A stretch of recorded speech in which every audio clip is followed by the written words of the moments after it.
Good morning, everyone. I'd like to welcome you back for our second day of this joint conference between the Office of Financial Research and the Federal Reserve Bank of Cleveland. My name is Stephen Ong with the Federal Reserve Bank of Cleveland. And I just wanted to welcome everyone again and start everything off with just a quick announcement. As you can see, we're starting off the morning session here in this room. But just to let everyone know, after the first paper discussions, the first topic discussions, we are going to be moving upstairs to the atrium ballroom and finishing out the day up there. So the remaining sessions are going to be upstairs together with lunch. And we're all going to be moving up there during that first break. So at around 11 o'clock, you'll be needing to take all of your things and move upstairs, and that's where we're going to be having the remainder of the day. So just wanted to let everyone know that so that you can be prepared to take all your things upstairs. Besides that, those are all the housekeeping notes that I have for this morning. So what I'd like to do is begin our sessions today. And I have the honor and privilege of introducing our keynote speaker for the morning, and that's Dr. Loretta Mester. Loretta is President and Chief Executive Officer of the Federal Reserve Bank of Cleveland and is also a member of the Federal Open Market Committee. She assumed these roles in June of 2014. She began her career at the Federal Reserve Bank of Philadelphia in 1985 as an economist and advanced to positions of increasing responsibility, most recently serving as Executive Vice President and Director of Research. As the Director of Research, she served as the Chief Policy Officer, attending meetings of the Federal Open Market Committee, and had oversight of a staff of research economists and analysts in the research department. Dr. Mester also serves as an adjunct professor of finance at the Wharton School of the University of Pennsylvania and is a fellow at the Wharton Financial Institutions Center. Dr. Mester has published numerous articles in refereed academic and professional journals on a variety of topics, including economics, central banking, and financial issues. Her areas of research, expertise, and interests include the organizational structure and productive efficiency of financial institutions, financial intermediation and regulation, agency problems in credit markets, credit card pricing, central bank governance, and inflation. She is a founding member and director of the Financial Intermediation Research Society, a member of the advisory board of the Financial Intermediation Network of European Studies, and a practitioner director of the Financial Management Association International. In addition, Dr. Mester is co-editor of the Journal of Financial Services Research and the International Journal of Central Banking, and is an associate editor of several other academic journals. Dr. Mester graduated summa cum laude with a bachelor's degree in mathematics and economics from Barnard College of Columbia University. She earned her MA and PhD degrees in economics from Princeton University, where she was a National Science Foundation Fellow. So at this time, please join me in welcoming Dr. Loretta Mester.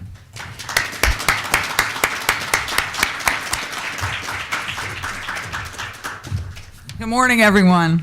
I'm very pleased to participate in this conference co-organized by the Federal Reserve Bank of Cleveland and the Office of Financial Research.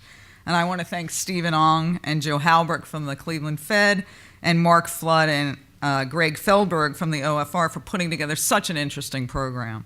I also thank the editors of the Journal of Financial Stability, which will be publishing a special volume of the journal with some of the papers from the conference. So as I said yesterday, this is the second in what I hope is a series of conferences co-sponsored by the Cleveland Fed and the OFR. I very much value the collaboration between our institutions, which share a similar mission of fostering financial stability in our nation.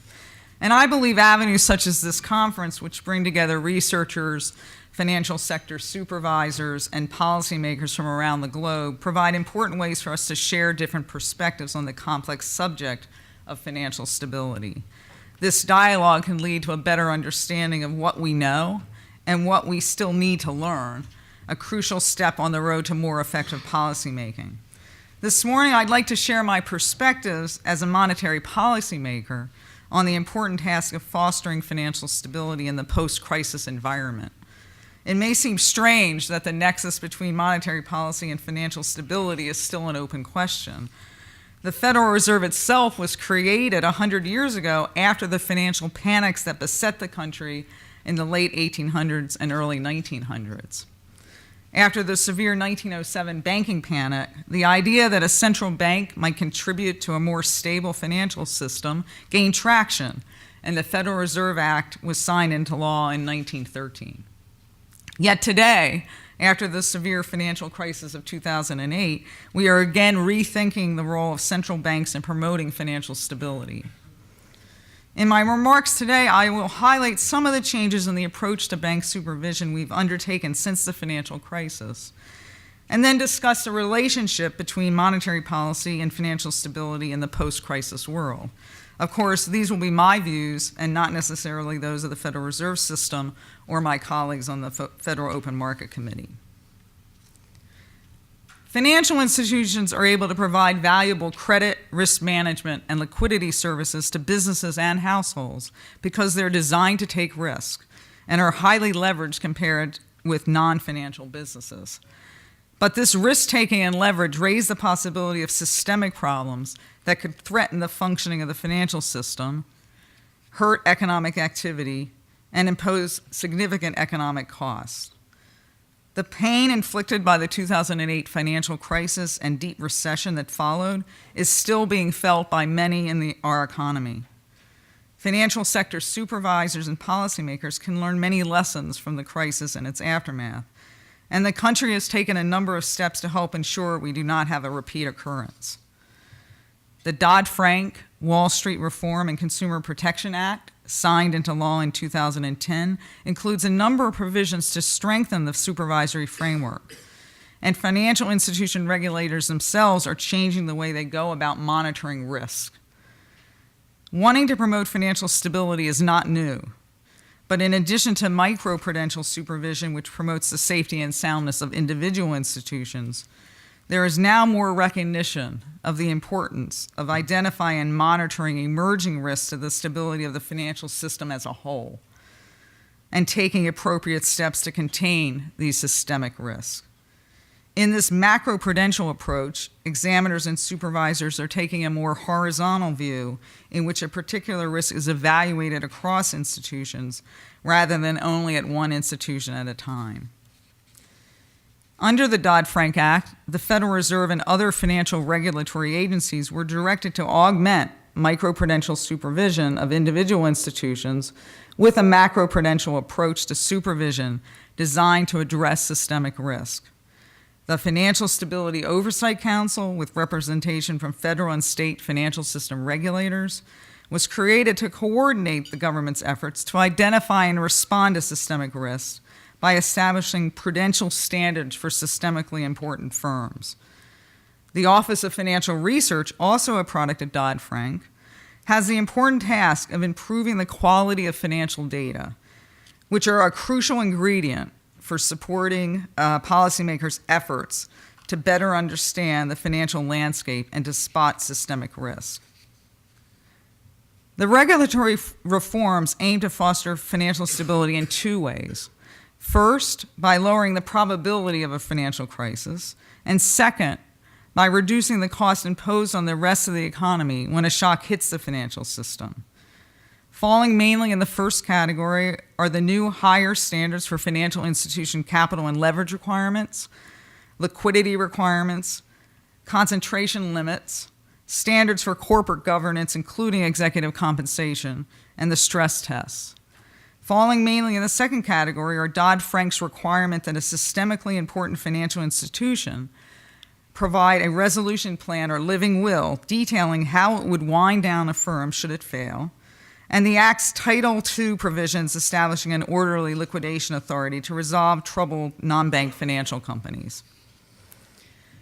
Developing a system to effectively resolve systemically important financial institutions in a way that avoids causing problems that cascade through the financial system is a key task on the agenda for promoting financial stability. Ironically, we will have a more stable financial system if we build a system that allows insolvent institutions to fail and less regulatory intervention to prevent closure of these firms. An effective resolution method will give managers and creditors the incentive to monitor the risks their institution is taking to avoid losses. Indeed, one of the lessons of the crisis was that incentives matter, and regulation itself creates incentives. Sometimes these incentives work to promote financial stability, but sometimes regulations, no matter how well-intentioned, can create counterproductive incentives, so-called unintended consequences. For example, at least some part of the strong growth in financial intermediation that occurred outside of the regulated banking system was driven by the desire to avoid regulation. Another example is suggested by the recent discussion surrounding European Union's cap on bonuses paid to bankers.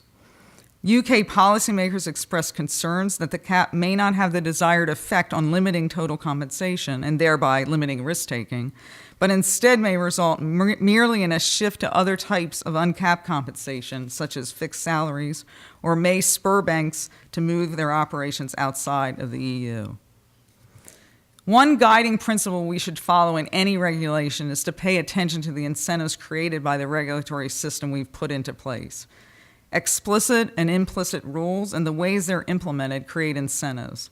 These incentives influence the behavior of all market participants, the financial intermediaries and their investors and customers, and the regulators. A second principle to follow in regulation is to avoid working against market forces. Instead, we should design a system that harnesses market discipline to work with improved regulation. I view Dodd-Frank's establishment of the OFR to collect financial firm data, as well as the Act's permission to compel more public disclosures, as encouraging the transparency needed for market discipline.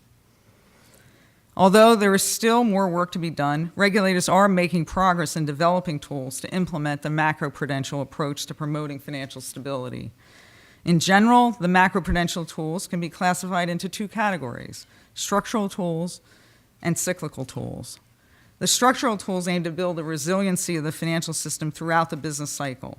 These tools include the Basel III risk-based capital requirements, minimum liquidity requirements, central clearing for derivatives, and living will resolution plans. In contrast, the cyclical tools are aimed at mitigating the systemic risks that can build up over the business cycle. The seminal model of Kiyotaki and Moore shows how these risks can be amplified and propagated. In their model, because borrowers cannot be forced to repay, all lending is collateralized.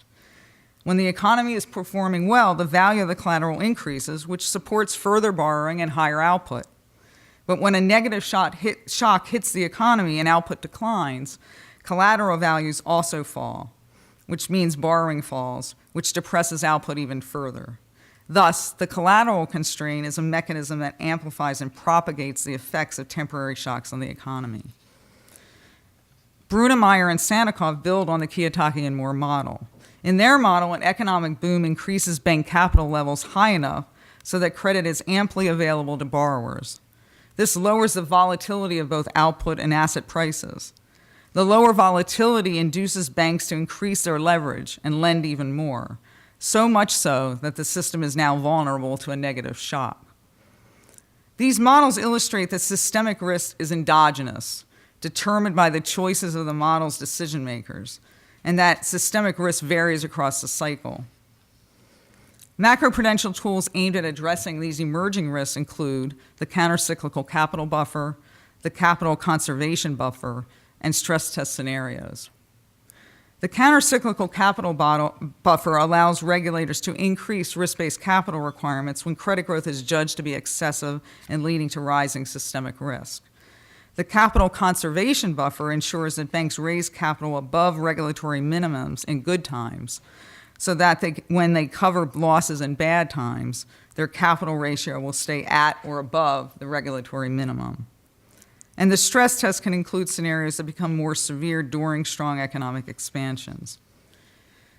Other possible cyclical tools not yet established in the US, but used in other countries include loan-to-value ratio limits and debt-to-income ratio limits that vary over the cycle. In some countries, these macroprudential tools have been targeted at particular sectors, like housing credit or household credit. For example, Canada tightened loan-to-value and debt-to-income limits on mortgage lending over the 2009 to 2012 period. Beginning in 2010, Israel also implemented a package of macroprudential tools to restrict the supply of housing credit. Spain introduced dynamic loan loss provisioning in 2000. This method builds up reserves during good economic times according to the historical losses experienced by the asset classes held in the bank's portfolio. This buffer is then available to absorb losses in bad times. Assessing the performance of these macroprudential tools is an area of ongoing research. It is complicated by the fact that there is relatively little experience with the use of these tools, and econometrically it is difficult to isolate the effects of the macroprudential tools from the effects of changes in monetary policy and fiscal policy that occurred at the same time. For example, according to Federal Reserve Vice Chairman Stanley Fischer, the Bank of Israel did not have good empirical estimates of the effectiveness of the different macroprudential measures. Moreover, gauging success may depend on your metric.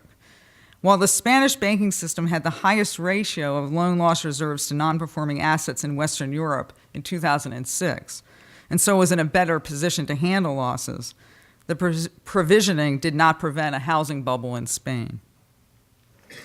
A study by economists at the IMF examining the effectiveness of macroprudential tools in reducing systemic risk in 49 countries found mixed results.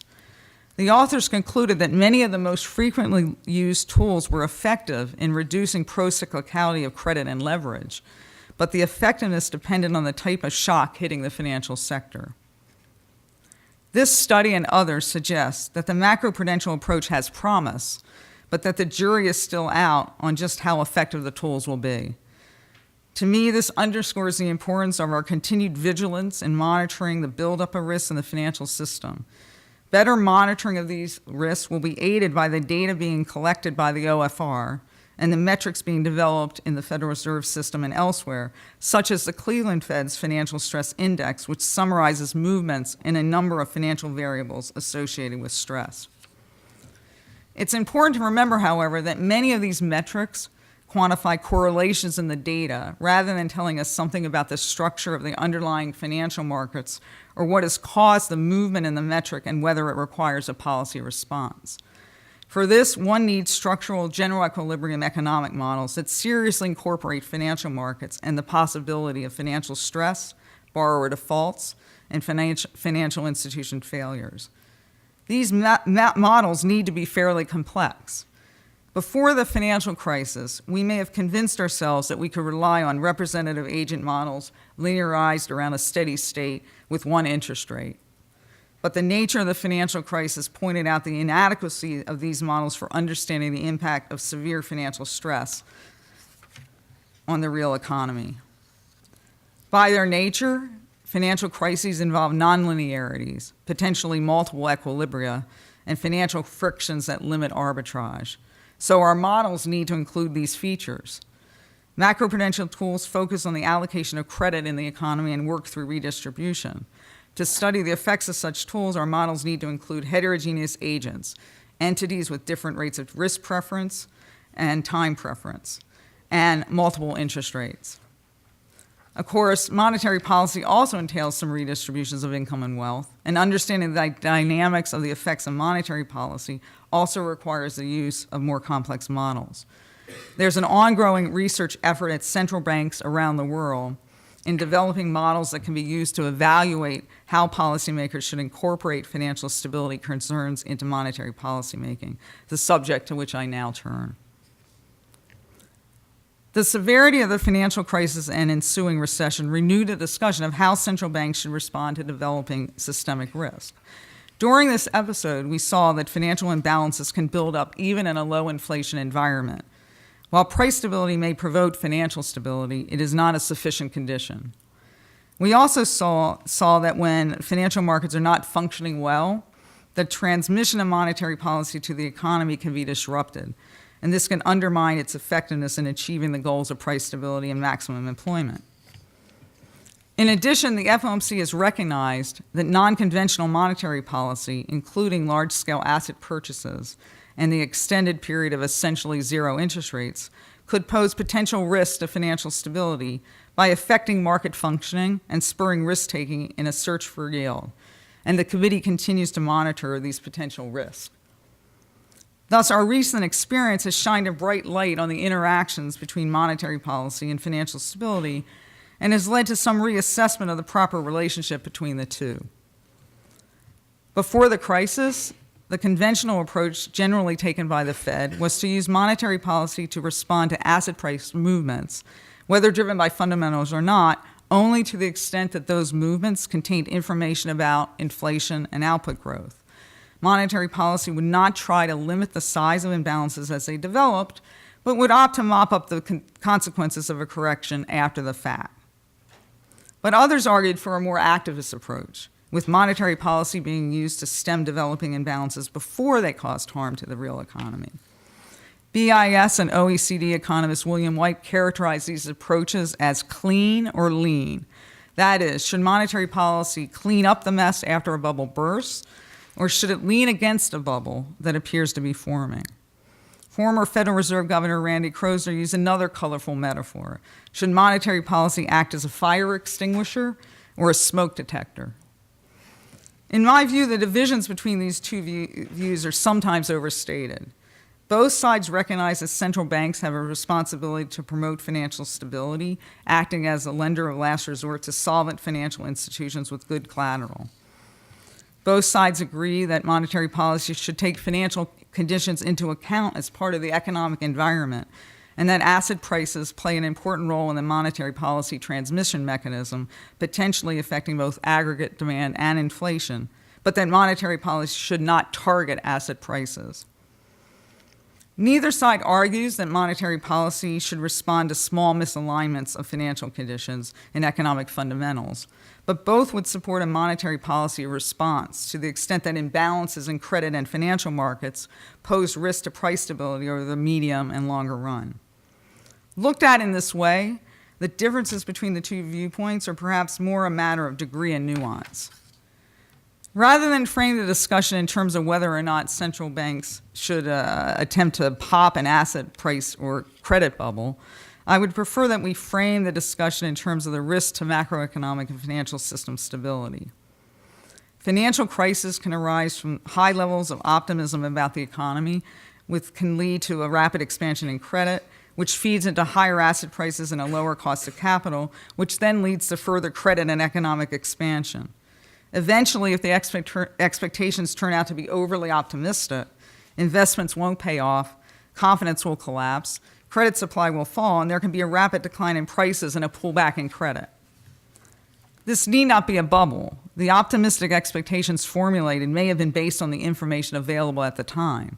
But the rapid rise in prices can lead to a bubble by generating behavior that is consistent only with continuing rises in prices. For example, as asset prices rise, lenders may begin to lower credit standards and rely on further appreciation of asset prices to cover any potential credit losses rather than on borrowers' ability to repay. This can continue until losses start to overtake asset price appreciation. Whether the original rapid rise in asset prices was generated by a bubble or not is less important than the observation that asset price dynamics can yield undesirable outcomes for the economy. The central bank needs to assess whether the risk of macroeconomic and financial system instability has risen, not whether there's a bubble.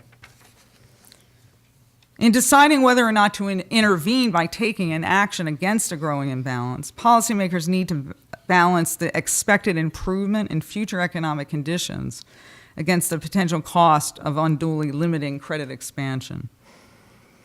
In the case of the recent collapse in the housing market, policymakers underestimated the breadth and depth of the negative impact this would have on the rest of the economy and financial system.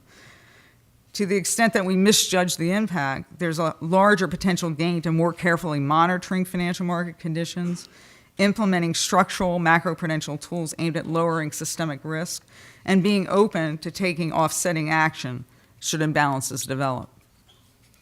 But what tools should policymakers use? There's an ongoing discussion of this issue. At this point, given the state of our knowledge, I would opt to use the macroprudential tools as the first line of defense, since they can be more targeted to the markets and institutions where the risks are emerging. Whether monetary policy would be as effective is debatable. While interest rates affect the fundamental value of assets, it's not clear they affect the speculative or bubble portion. The impact may depend on the underlying nature of the financial imbalance. Indeed, in the Galley model, raising interest rates to combat a bubble can actually further inflate it. In addition, monetary policy tends to be a blunt instrument. Of course, depending on the nature and breadth of the financial shock, this might be a desirable attribute.